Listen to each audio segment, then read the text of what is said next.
everyone. How you doing today? Michael Zuber, one rental at a time. This is your daily financial news. If you've been watching this channel for any length of time, you know on Thursdays we do the daily financial news at 7 o'clock. That's because our weekly expert, Jonathan Twomley, is on the East Coast, and we need to have our expert series at 7:30. Other than Thursdays, you can count on these shows at 7:30. Feel free to join, watch, support, answer the interactive questions I occasionally throw out, and just generally be awesome individuals. Thank you very much for the support. Before we get started, two more cards going out in the mail. Again, if you don't know, we are running a contest on this channel because I am trying to see the positive impact of one rental at a time. And these cards will go out to anybody who follows, subscribes, student of mine, read the book, anyone who says that one rental at a time has helped them somehow, some way. If you close a deal between June 1st and May 31st, I will mail you one of these. It says 500. Congratulations, one of 500. You did it. I am so happy for you. So two more cards go out. One for Travis, one for Corby. They will go out in today's mail. Congratulations, Corby and Travis. I am happy for you. If you close a deal, you're about to do a deal, remember, tell me about it. Send me your address. I would love to send you one of these. So again, congratulations, Corby and Travis. When we are looking at the daily financial news this Thursday, we've got to touch on the unemployment claims. They came in at a series low for the last, 15, 16 months. 360,000 new claims. We're getting down, ever so slowly to kind of that pre-pandemic or pre-health crisis levels, which were right around 250-ish, right? Give or take a little bit, right? Would be normal. So again, we are heading in the right direction. As expected, the number was 360, so they got it right. And for comparison, last week was 386. So what is that? About a drop of 7 or 8%. Pretty interesting stuff. Moving forward, we are getting more and more signs that the global slowdown, right? We, on this channel, I've been talking about a housing slowdown for 2 months now, 3 months now. And I think it's fair to say that generally speaking, the economies were on a sugar high, stimulus high, easy money high, whatever you want to call that, right? Excess savings, not spending a lot. And it looks like the worldwide economy is slowing down. There are some numbers I collected from, let me get them, China, for example. Again, I don't trust a single data point that comes out of China, although I do watch the trends. I think the trends are interesting because they will tell us something. For example, China growth rate in Q2 slowed down, actually fell in half if you wanted to be negative. Came in at 7.9%, expectation of 8.1, so a slight miss. And that was after a 18.3% jump in Q1 when China was coming out of the depths of their shutdown. So again, more signs that companies are slowing. Then I got some numbers out of Japan that I thought were interesting because, again, I am looking for signs of what might be happening in the U.S. economy, and sometimes you do look around the world. It looks like in Japan, roughly 2/3 of companies, so what's that, 66%, are having to pass on costs to the end consumer, right? Raw material costs. That means 1/3 are choosing to have a margin hit, because there's really only a couple of ways you can do that. One is via margin hit, and the other is to pass on to the end consumers. This is something we will have to watch as we move forward. There are more and more signs and hopes that, Powell and his transitory comments are right. Right. But we have to be careful, right? Again, we've seen CPI and PPI come out hot 2 months in a row. These are no longer single data points. It now can be called a trend. Powell is banking on things like used cars, which again made up a disproportionately large jump in this month's reporting, fall off and actually reverse. What I would tell you to watch for is the one that just started to show up. Just started. And that's housing costs. I think that's going to prove non-transitory. It's just starting to show up. I think as used cars roll off and as shipping and as these other things roll off, I do believe housing costs, gas, food will work its way into the system. And also, I've said it many times, I believe wage inflation is real.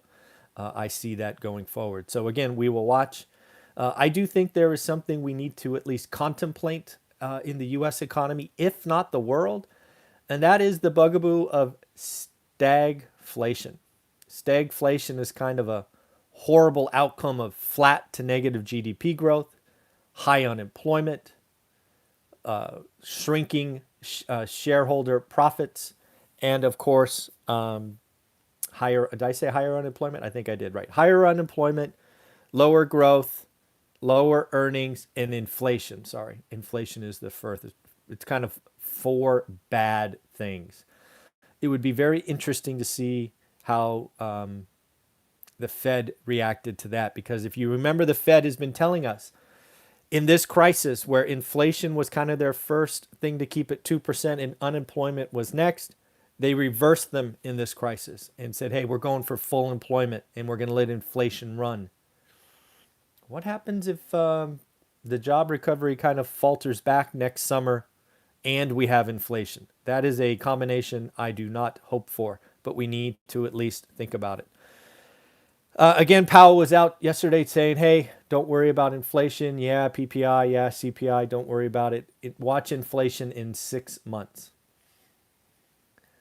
That's a long time. That's a pretty, 6 months plus 2, that's 8 months. That's almost a year, right? I didn't realize transitory could be up to a year, but hey, I guess so. Yeah, you got to watch consumers, right? I talked about it yesterday or the day before. Consumer expectations. They're now expecting inflation to be hot for a couple of years.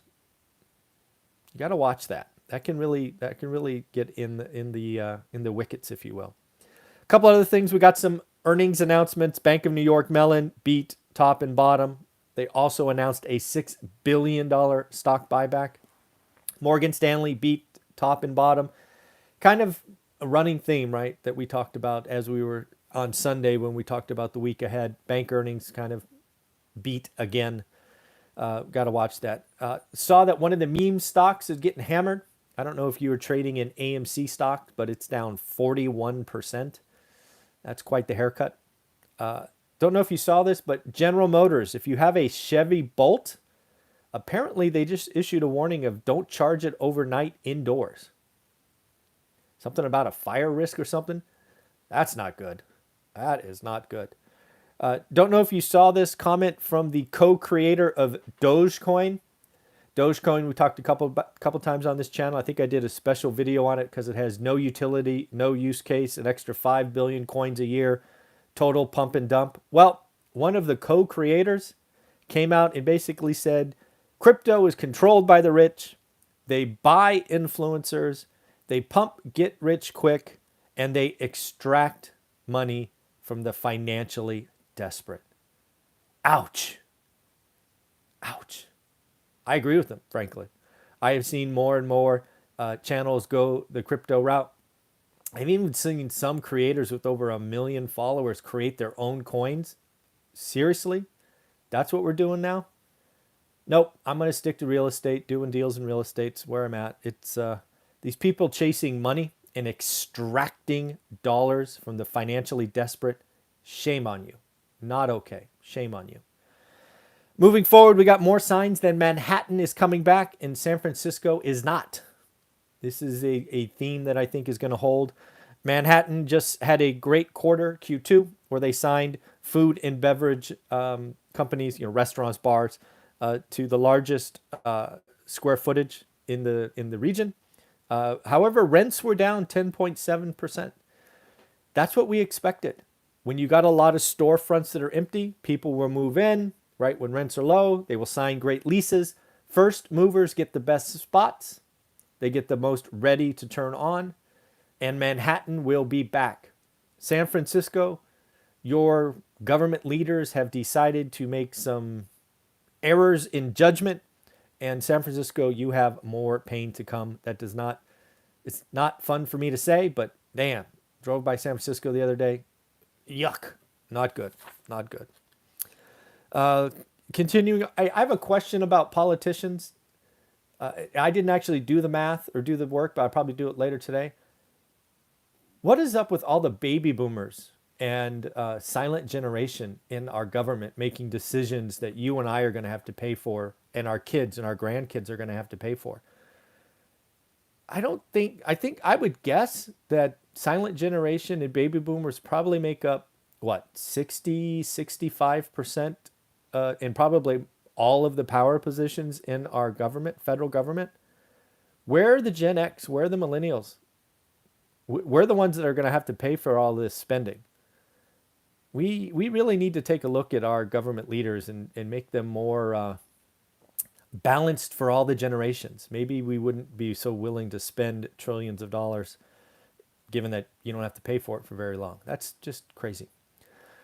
So Schwab actually did a survey, a 2021 survey about what you think rich is. Anybody got a guess what magic number rich is? Want to take a guess? Leave a comment below. Hit pause. The answer, $1.9 million net worth. Seems rich to me, 1.9 million. Although they did say that definition is changing, which I think is a good thing. The definition used to be work for 40 years, right? 40 hours for 40 years, save, live below your means, invest in stocks or, index funds, and then retire and party at 65. That's kind of the rat race, right? Which is an option. You do not have to live in the rat race. It looks like that definition is changing by generation, specifically millennials, Gen Z. They're now talking about life experiences and side hustles as a way, basically to have passive income, or basically income not from a W-2. And if you do that, you obviously don't need a $2 million net worth. If you have cash flow that exceeds your expenses, you are financially free. The FIRE movement is awesome that way.